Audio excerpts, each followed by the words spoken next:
हमारा जो next topic है वो रहने वाला है इलेक्ट्रोस्टैटिक पोटेंशियल।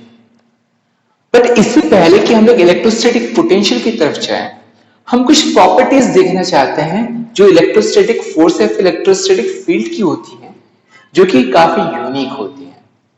ठीक, तो सबसे पहले हम यहाँ पर ये देख लेते हैं कि हमारे पास में यहाँ पे काम कैसे हो रहा है।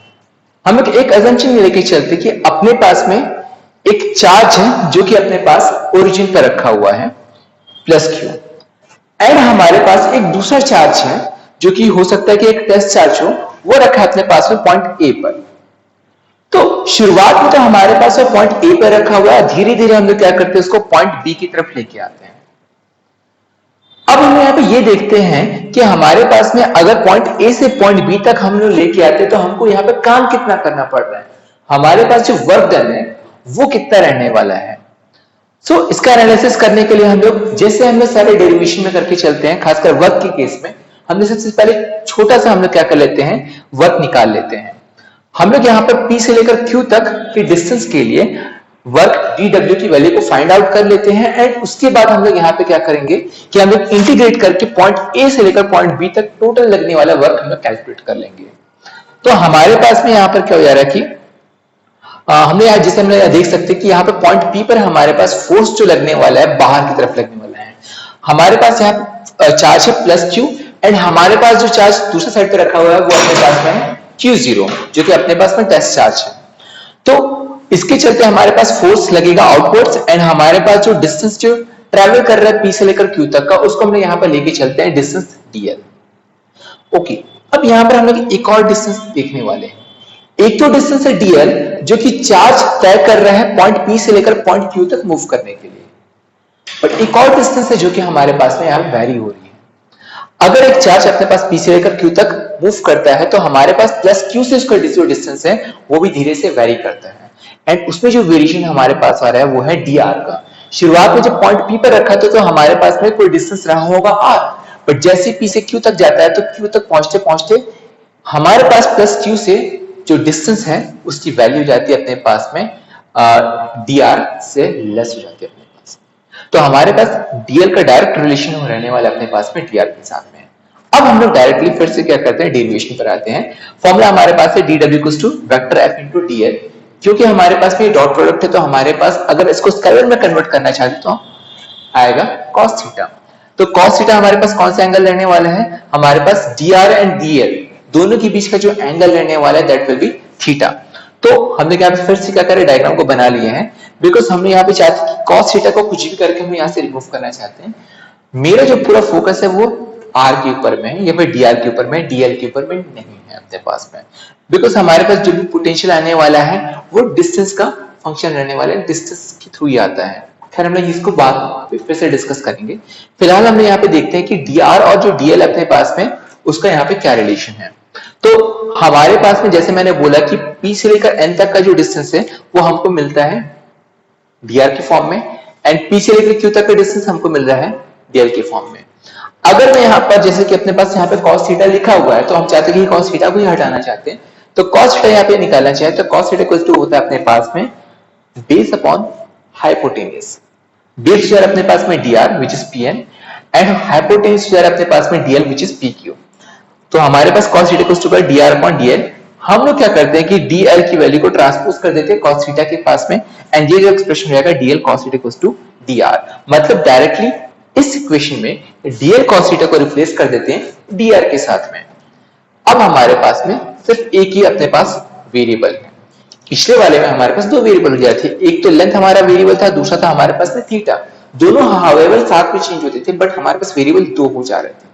प्रोसेसिंग करना थोड़ा सा मुश्किल टास्क था, तो हमने यहाँ पे क्या कर लेते हैं, वैल्यू को हमने पुट कर दिए हैं dl cos थीटा का।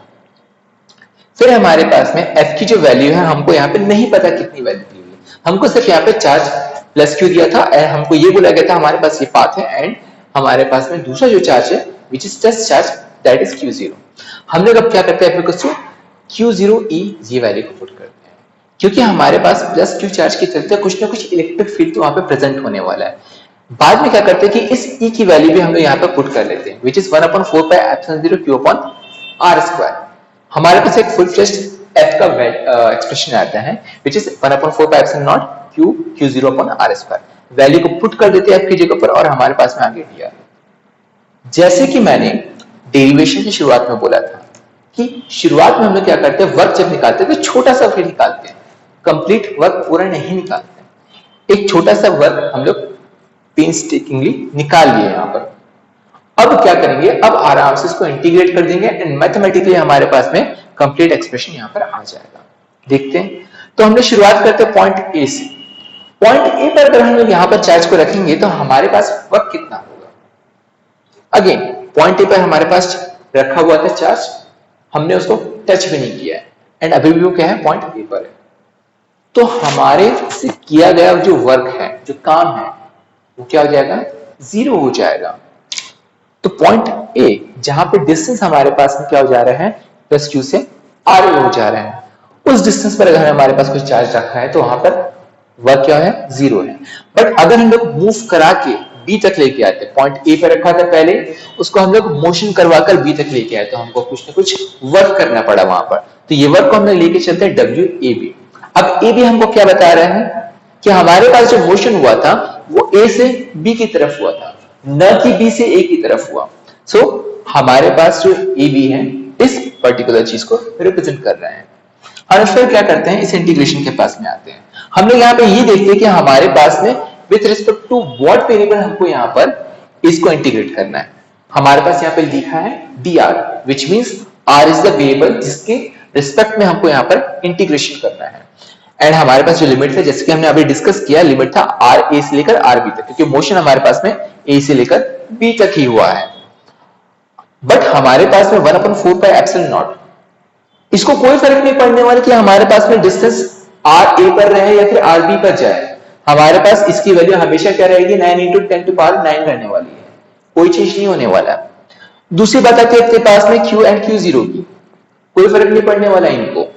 Q की वैल्यू वही रहने वाली है, Q0 की वैल्यू वही रहने वाली, भले दोनों पास में आ जाए, उनके बीच में लगने वाला फोर्स चेंज हो सकता है बट खुद की वैल्यू को कभी चेंज नहीं करने वाले हैं।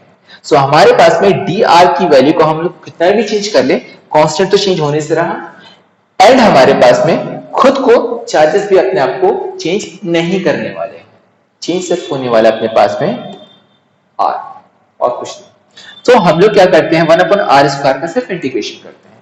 इंटीग्रेशन करते तो हमारे पास में इसका जो वैल्यू हो जाएगा 1/r हो जाएगा, 1/r² का इंटीग्रेशन 1/r होने वाला है। फिर फाइनली हम लोग क्या कर देते हैं, यहाँ पर R A and R B की वैल्यू को पुट कर लेते हैं। At the same time W A B के नीचे हम यहाँ पे क्या ले आते हैं, Q0 लेके आ जाते हैं, तो हमारे पास ये एक्सप्रेशन आ जाएगा।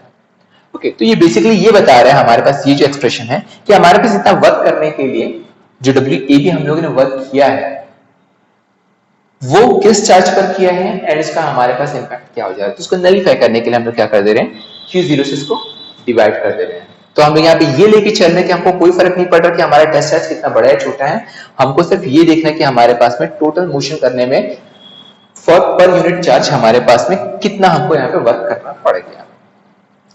तो इससे हमारे पास में दो कंक्लूजन हम यहाँ पे निकालते हैं।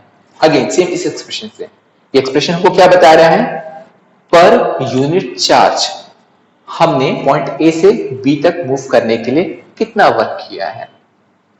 ठीक है, अगेन फॉर पर यूनिट चार्ज अपने पास हम लोग क्या कर रहे हैं, इस एक्सप्रेशन को हल्का सा एक्सपैंड करते हैं एंड हम लोग यहाँ पे Q को 1/RA एंड 1/RB दोनों से मल्टीप्लाई करते हैं। हमारे पास में दो अलग अलग एक्सप्रेशन आते हैं।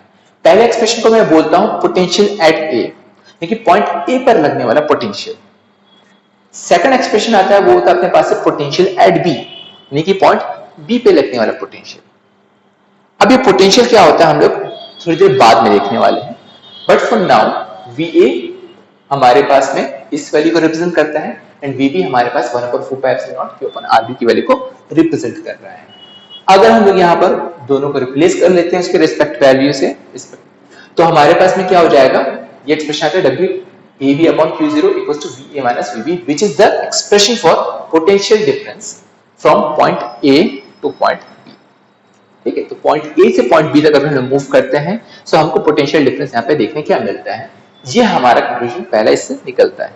सेकंड कंक्लूजन जो हमारे पास यहाँ पे निकल रहा है वो ये कि हमारे पास इलेक्ट्रोस्टैटिक फोर्स कंजर्व्ड है। कैसे पता चल रहा कि हमारे पास ये फोर्स कंजर्व्ड है? सिर्फ इस एक्सप्रेशन को देखकर हम लोग क्या करते हैं, हल्का सा यहाँ पर चेंज करके लेके आते हैं। ए से बी तक हमारे पास में मोशन हो चुका, हमारे पास एक्सप्रेशन आ चुका है। हम लोग क्या करते हैं, on the same time B से ए तक का भी क्या करते हैं, मोशन कर लेते हैं। ठीक, ओके। तो ए से बी तक हम लोग जा रहे हैं, तो हमारे पास जो एक्सप्रेशन आया, हमने यहाँ पे सॉल्व किया था, एक्सप्रेशन वगैरह पुट किया, हमारे पास आया WAB upon Q0 equals to VA minus VB। क्योंकि हमारे पास शुरुआत ए से हुआ था, तो हम लोग VA को पॉजिटिव लेके चलते हैं, एंड VB तक हुआ तो हम लोग VB को माइनस लेके चल रहे हैं। अब हम लोग क्या करते हैं, मोशन कराते हैं हम लोग बी से ए की तरफ। तो सबसे पहले हमारे पास जो वर्क था WAB ए से बी की तरफ गया, और दूसरा हमारे पास जो वर्क था वो हो गया WBA, और हमारे पास इसके लिए स्टार्टिंग पॉइंट हो जाता है बी। सो इसके चलते हमारे पास VB पॉजिटिव हो जाएगा एंड BA हमारे पास में नेगेटिव हो जाएगा। जब हम लोग equation number 4 and equation number 3 को आपस में ऐड करते हैं, हमारे पास A टू B का जो हमारे पास वर्क डन था पर यूनिट चार्ज के लिए, and from B to A का वर्क डन पर यूनिट चार्ज के लिए, दोनों को आपस में ऐड करते हैं, तो हम ये देखते हैं कि VB cancel, BA cancel, which means हमारे पास नेट वर्क डन क्या हो गया, 0 हो गया। अब हमारे पास ये जो नेट वर्क डन है, हमको यहाँ पर क्या बता रहे हैं, हमको ये बता रहे हैं कि अपने पास में ये जो फोर्स है कंजर्व, क्योंकि अगर हम लोग A से B तक जा रहे हैं एंड B से A तक जा रहे हैं एंड नेट हमारे पास वर्क 0 हो गया, तो हमारे पास में एक्चुअल वर्क डन क्या हो जा रहा है, कुछ भी नहीं हो जा रहा है। और ये जो प्रॉपर्टी होता है, ये जो नेचर होता है, ये रहता है अपने पास में कंजर्वेटिव फोर्सेस का। तो लास्ट हमारे पास कंक्लूजन ये हो जा रहा है अपने पास कि हमारे पास इलेक्ट्रोस्टैटिक फोर्सेस कंजर्व होती हैं, एंड इससे पहले का कंक्लूजन था कि हमारे पास जो एक्सप्रेशन आया था WAB अपॉन Q0, ये बता रहा था अपने पास है potential difference from A to B।